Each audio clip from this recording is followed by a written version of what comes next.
This channel does not promote any violent, harmful, or illegal activities. All content provided by this channel is meant for an educational purpose only. Top quality और consistent performance के लिए सिर्फ silver pump नाम याद रखना। এখানে মুখ্যমন্ত্রী লাগাতার 3 দিন ধরে মিথ্যে কথার ফুলঝুরি ছড়িয়েছেন।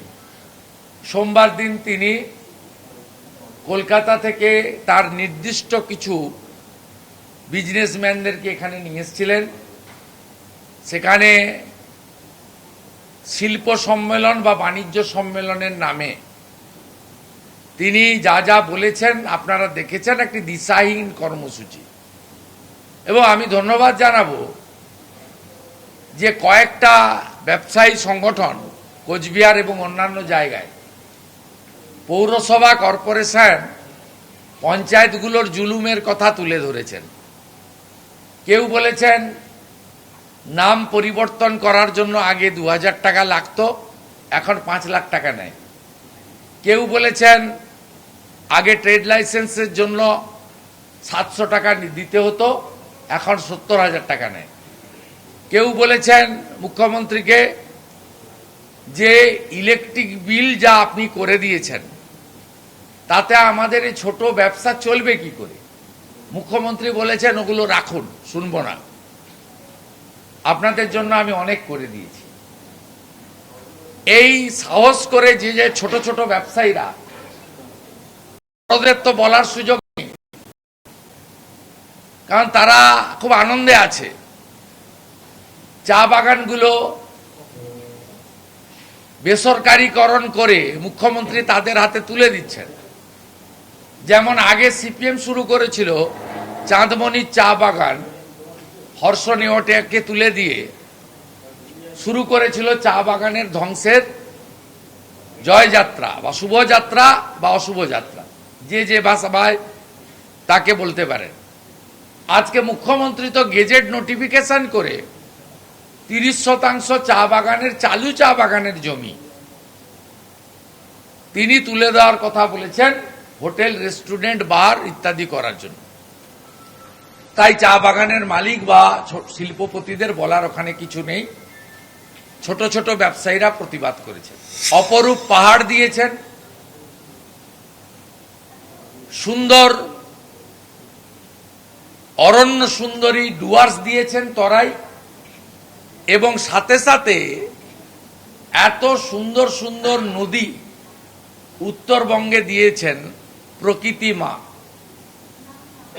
আজকে তৃণমূল কংগ্রেসের 14 বছরের সময়কালে এই প্রকৃতি মাকে ধ্বংস করে লুট করা ছাড়া তারা অন্য কোনো কাজ করেননি। এই মুখ্যমন্ত্রীর সময়ে উত্তরবঙ্গ সবচেয়ে অবহেলিত, বঞ্চিত, নিপীড়িত, শোষিত, লুণ্ঠিত। এই উত্তরবঙ্গে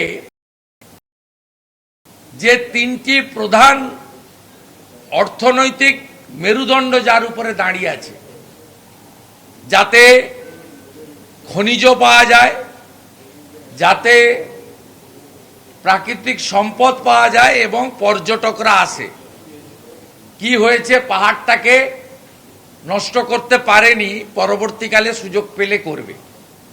কারণ পুরুলিয়াতে পাহাড়ও বেচা হচ্ছে, এখানে সেটা এখনো শুরু করতে পারেনি।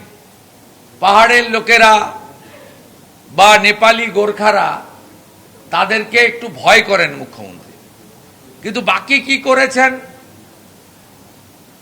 সব নদীকে বেচে দিয়েছেন। নদীর বালু তোলার নামে অপরিকল্পিতভাবে কোনো নদীর অস্তিত্ব নেই। নদী শেষ। দ্বিতীয় কি শেষ? অরণ্য শেষ। আপনি যদি তরাই ডুয়ার্সের অপরূপ অরণ্য, এই অরণ্য সুন্দরী ডুয়ার্স এলাকায় 10 বছর আগে গিয়ে থাকেন, আর আজকে যদি চালসা, রাজাবাদ খাওয়া থেকে, লাটাগুড়ি থেকে আপনি যদি যান, দেখবেন কিভাবে কাঠগুলিকে পাচার করা হয়েছে কেটে কেটে, কিভাবে অবৈধ কাঠ পাচারের চক্র চলছে। তৃণমূলের মণ্ডল সভাপতি চন্দন কাঠ পাচার করতে গিয়ে গ্রেপ্তার হয়েছে। শুধু চন্দন কাঠ নয়, বিষাক্ত সাপ, যার বিষ থেকে অনেক জীবনদায়ী ওষুধ তৈরি হয়, সেই সাপ থেকে শুরু করে বিরল প্রজাতির প্রাণীদের পাচার করতে গিয়েও তৃণমূলের মণ্ডল সভাপতি নেতারা একাধিকবার গ্রেপ্তার হয়েছে। তৃতীয় কি, চা বাগান। চা বাগান তো এই মুখ্যমন্ত্রীর সময়ে কার্যত ধ্বংসপ্রাপ্ত হয়েছে। বন্ধ চা, উনি যখনই আসেন বেড়াতে তখনই বন্ধ চা বাগান একটা করে বন্ধ হয়। এবারে বন্ধ হয়েছে মধু চা বাগান। এই মুখ্যমন্ত্রীর গত কয়েক বছরের মধ্যে 2-3 বছরে যে বন্ধগুলো হয়েছে, আলিপুরদুয়ার, রেড ব্যাংক, রামঝোড়া, ডালসিংপাড়া, লঙ্কাপাড়া, জলপাইগুড়িতে ধর্নীপুর, সুরেন্দ্রনগর, একইভাবে কুমারগ্রামে আলিপুরদুয়ার 6টা, কালচিনিতে 21টা, ফালাকাটায় 8টা, মাদারিহাটে 16টা, বানারহাটে 24টা, নাগরাকাটায় 16টা, মাটালিতে 19টা, মালবাজারে 28টা। এই চা বাগানগুলির মধ্যে ম্যাক্সিমাম চা বাগান এই মুখ্যমন্ত্রীর সময়ে বন্ধ হয়েছে, এবং তিনি যেদিন এখানে আসেন সেদিনও মধু চা বাগান, কালচিনি বন্ধ হয়েছে। চা বাগানের অন্তত 10 থেকে 12,000 বা আরো বেশি শ্রমিক কেরালা এবং আসাম চলে গেছে। এবং চা বাগানের শ্রমিকদের দুর্দশার কথা বলে শেষ করা যাবে না। যেখানে 2023 সালে 19%, 20% করে বোনাস পেয়েছে, 24 সালে মাত্র 16% করে বোনাস দেওয়া হয়েছে। অর্থাৎ বোনাসের পরিমাণ তাদের কমিয়ে দেওয়া হয়েছে। চা বাগানে চা সুন্দরীর নামে যা হচ্ছে বা পাট্টার নামে, তাতে চা বাগানের শ্রমিকরা খুশি নয়। কারণ আগে চা বাগানের যে হাউসিং ছিল, সমূহ খরচ চা বাগানের মালিকদের দিতে হতো।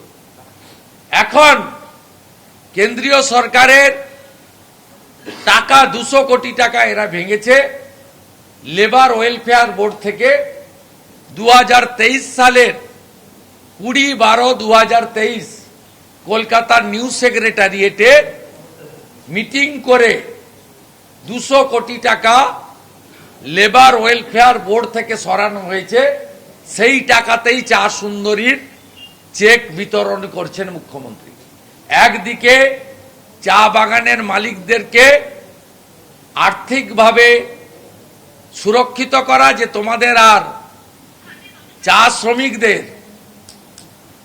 বাড়িঘর রিপেয়ার করতে হবে না, তোমাদের অনেক টাকা আমি বাঁচিয়ে দিলাম, কিছু টাকা আমাকে দিও। আর বাকিটা চা সুন্দরীর চেক দিলাম, কিন্তু টাকাটা নিলাম লেবার ওয়েলফেয়ার বোর্ড থেকে, যেখানে ভারত সরকার টাকা পাঠায় পশ্চিমবঙ্গে নির্মাণ শ্রমিক, বিড়ি শ্রমিক, অসংগঠিত শ্রমিকদেরকে ওয়েলফেয়ার করার জন্য। তাহলে মাছের তেলে মাছ ভাজা হলো, আর বক্তৃতা করলাম। রেশনের কথা আমি যখন বিধানসভায় শ্রমমন্ত্রীকে বলেছিলাম, শ্রমমন্ত্রী বলছিলেন আমরা চাল দিই, আসামের সঙ্গে কম্পেয়ার করছিলেন। এন্টায়ার রেশন পিডিএস সিস্টেম কেন্দ্রীয় সরকারের, জানেন আপনারা, অন্ন সুরক্ষা যোজনা, সেখানকার রেশন দিয়ে পাবলিসিটি নেওয়ার চেষ্টা করছে। চা বাগান ধ্বংস শেষ।